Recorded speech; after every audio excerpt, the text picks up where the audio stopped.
Welcome back, folks, to World of Warships Legends. I'm Soopa-Dave, and today we are continuing on our tech tree line of the Japanese quote-unquote gunboats. Now, this Hatsuharu, I believe that's how it's pronounced. If I have it wrong, it's not the end of the world. Solid ship, but let's talk about the commander here. It is just Razua Tanaka. It is not, this is just a Geist or a skin. I like it because it gives me the cool tracers. Anyway, we are doing a double concealment build. Obviously, you could do what you want with it, but this ship definitely could use the concealment. I play not in divisions, so I potentially lean towards double concealments. However, other people may want to use sims in one of these slots for the extra health, which wouldn't be a terrible option on this ship, but at low tiers, I feel like it's not the world's most effective. However, for our skills, we're using Contact is Imminent. Look at me now. Fragile Threat obviously is not a great perk in most scenarios. Perceptive and Smoke on the Water with Unstoppable is your legendary skill. So, for your first mod, you're going to want to take the main battery to get the traverse speed better, and we are taking propulsion mod. On the upgrades on this ship in particular, the upgrades to the torpedoes are huge. Getting your firing range and the hull are big. So that's the order I would do them in personally. With that being said, you have 2 smokes and 2 engine boosts, pretty much like the entirety of the line that I am aware of for the most part. For your specs, you have 11,000 health. It is not good. So, Fubuki is the other tier 5 tech tree. That's the torpedo line. And Fubuki has a lot of advantages on this ship, in my opinion. It has more health. It has one more gun. Although they do reload slower, it has more torpedoes that reload at the same spot or same speed, and has better detection. But I do like this ship. It's still a good ship. I just feel like Fubuki's really good.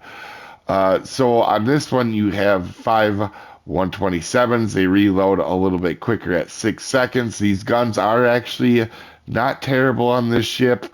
You're not necessarily going to be able to outgun real gunboats in it, but it's pretty darn solid. Torpedoes, with the torpedo upgrade, you get these ones that go out to 10 kilometers, and you get 6 of them. Now, you don't get 9 like Fubuki, but you do get 6, so you can do some damage with your torpedoes in this ship. AA defense, you don't really have a lot in it, so don't rely on it. Maneuverability, pretty average, pretty solid rudder ship for a destroyer, but everything else pretty average. Concealment, not ideal for Japanese ships. These gunboats don't have the same detection as the torpedo boats, and sometimes that does hurt a little bit. But 5-3 still is not terrible. And as always, armor on a destroyer is pointless. Let's be honest, it's a destroyer. You don't want to get hit unless you need to. As we go ahead and start this match and check who we're up against, I do want to say it is disclaimer time. This is a beginner's guide to help out people just learning this ship or learning the game in general. This is not for professional gamers that know everything there is to know about everything. There is also multiple ways to build and play ships, so opinions will vary.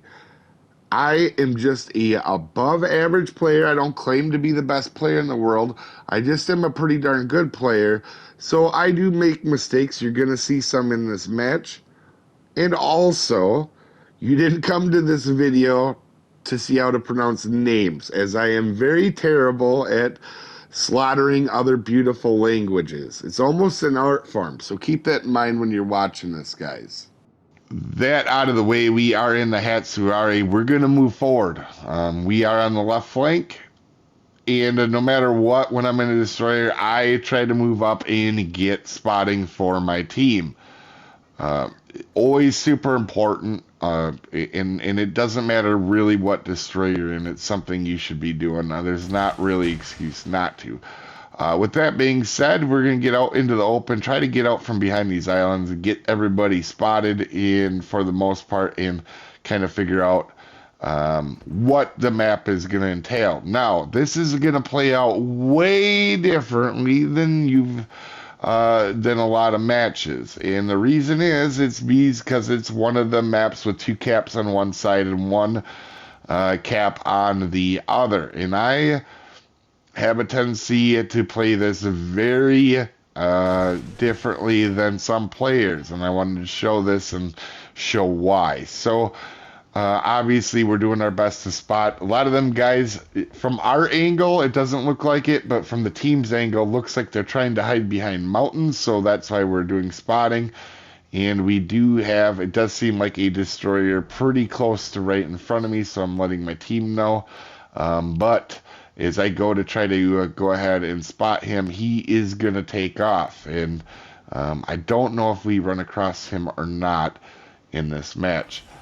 With that being said, the reason, like I said, this is going to play out a lot different, and this is why I talk about damage just being a number. Obviously, 100%, it helps your team, but it's not everything. And you're going to see in this match, this is another way to play the ships, is I didn't have a whole lot of choice. I mean, I could have played aggressively, but you never know what happens. Anyway, we are on the two cap side. So a lot of times what happens is there's just an all-out brawl and everybody goes to the cap that starts out unclaimed.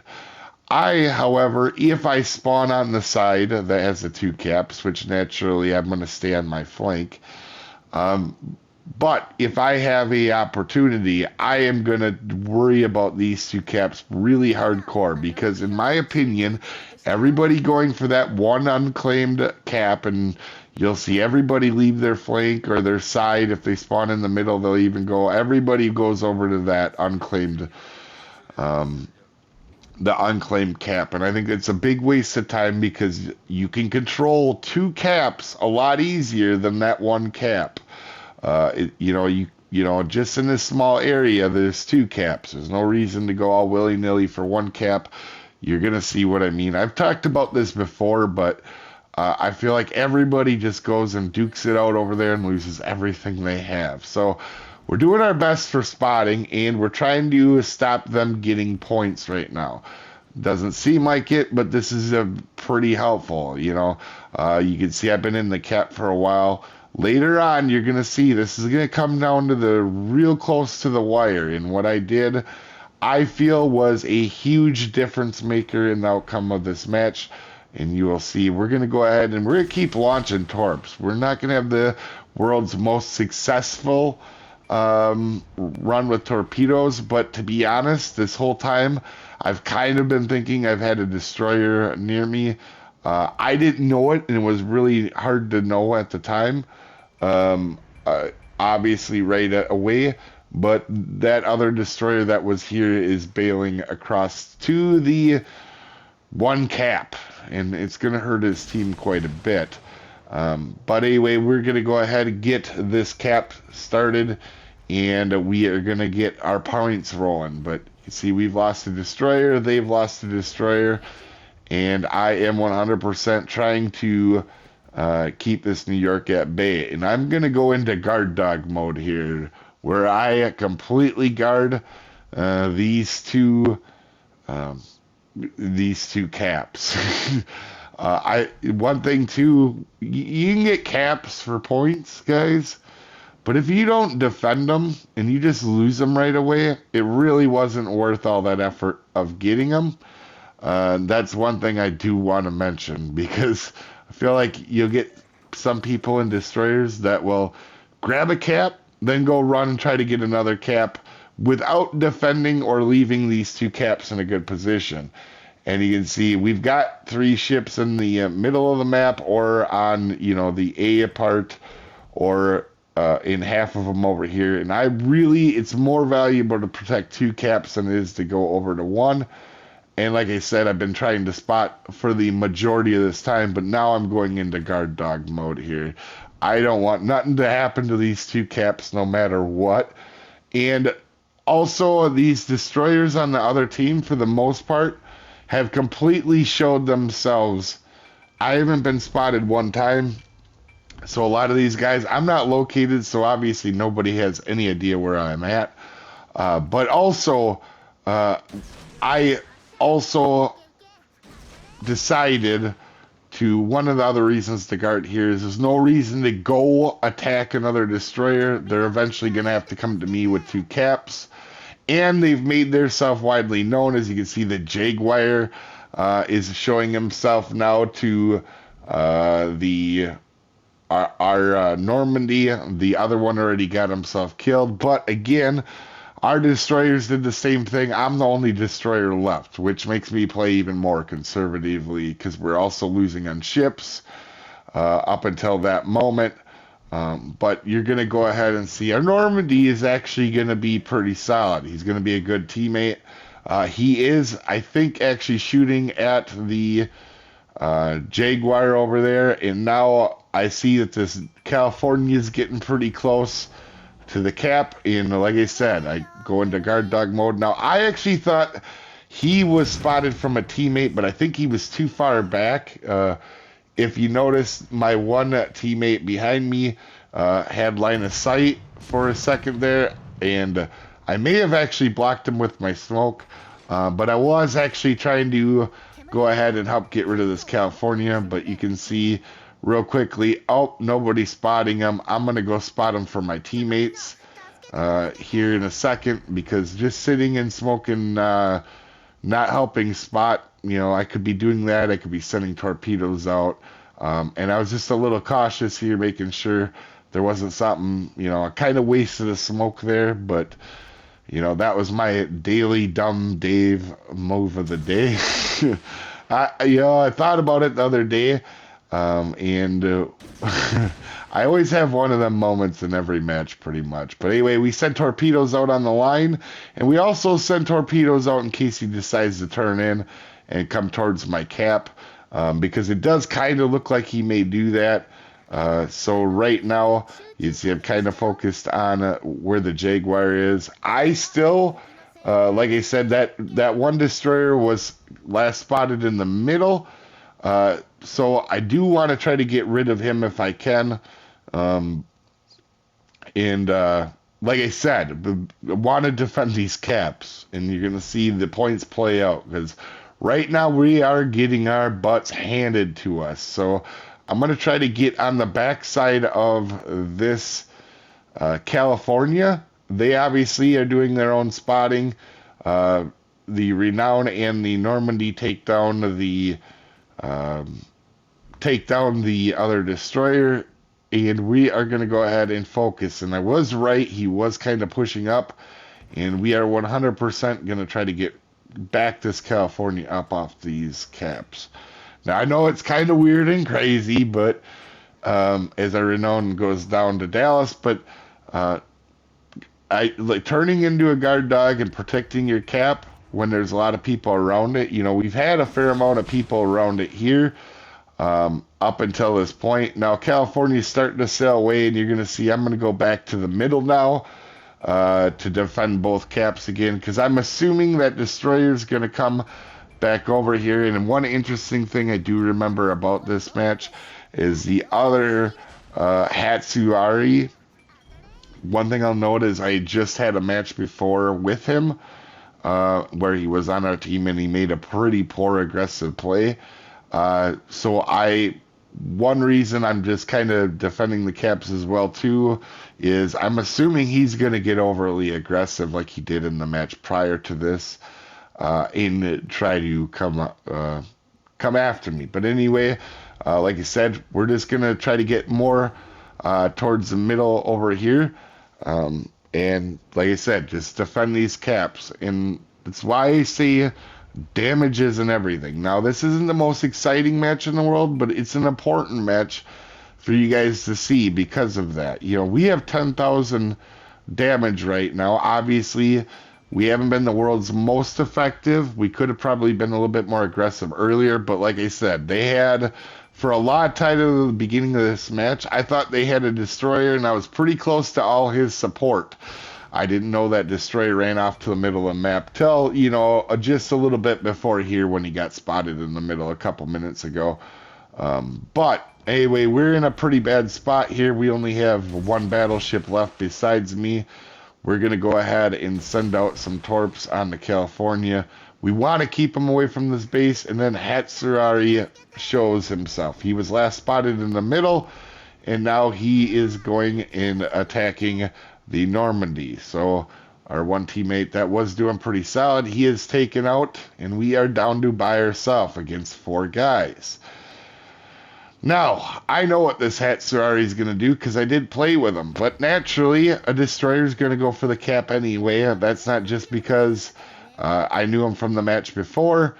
Obviously, this is the play he's going to make, and I want to be aggressive while this mountain is between me and the California. California's got 12 guns that can absolutely wreck me, and we're going to go ahead and get in a gunfight with Hatsuharu, and we're going to do pretty good. So, as you can see, the one thing I didn't notice is how close I was getting to that island. I thought I was going to get by it, but it does help out a little bit anyway because it kind of keeps that California at bay for another couple seconds of shooting us. Is we do go ahead and get rid of the Hatsuharu here. He does send off his torps, and we get moving here off the stuck island, and now it's just me against 3 battleships. So, you know, it doesn't seem like much, but we've completely held our side and got rid of a destroyer. Now we only have 15,000 health. And you can see we have the points lead now because I've had these 2 caps just accumulating points for us. And one thing I will say is now I'm down at the bottom of C. I want to get back to the middle so I can kind of the middle of the area of the 2 caps to be very aware because I know they're going to try to charge in and get a cap. At this point, they probably are going to win no matter what, and I'm not going to lose this. You know, as long as I don't do anything stupid, don't get myself caught. This is the reason I wanted to showcase this. Like the last match, being smart at the end of the match and not, you know, getting yourself killed, trying to just get close and torp the crap out of battleships is going to be a big thing. So we're going to go ahead, make sure we're spotted, and lo and behold, California is going for the cap, and we are going to annoy the little crap out of them a little bit here. So, like I said, points are close, but it's probably not close enough anyway to get flipped, but I don't want him to get free. I don't want him to take this cap anyway. I want to hold it. We're going to send torpedoes out. And this is one thing I recommend doing if you see this position. You see that there's going to be an island between us to cut off our, you know, for him spotting us. And you can see we go ahead, get behind the island, lose spotting. We do get the 3 defense, which does help XP, by the way, if you are an XP. And it does stop him from getting the cap. You see the other battleship takes a wild shot. He takes a shot, so I know that he's going to have a while before he reloads his guns. So we're going to take another shot and get a couple more defense on him. Like I said, now at this point here, I don't even think he can get reloaded in time. So we're going to try to get another shot off when we do see him as well. But it's a little bit too late. And as you can see, obviously, 1v4'd it. I get one of the rare medals in the entire game, a Solo Warrior. I've had a few of them. I've gotten pretty lucky with Solo Warriors, believe it or not. However, this is the only Solo Warrior in a destroyer for me. All my other ones have come in battleships. In fact, yesterday I got one in a Marlboro, believe it or not. Anyway, you can see we definitely helped our team out without putting out a ton of damage. Anyway, you guys have a wonderful day, and I will see you next time, folks. Have a good one.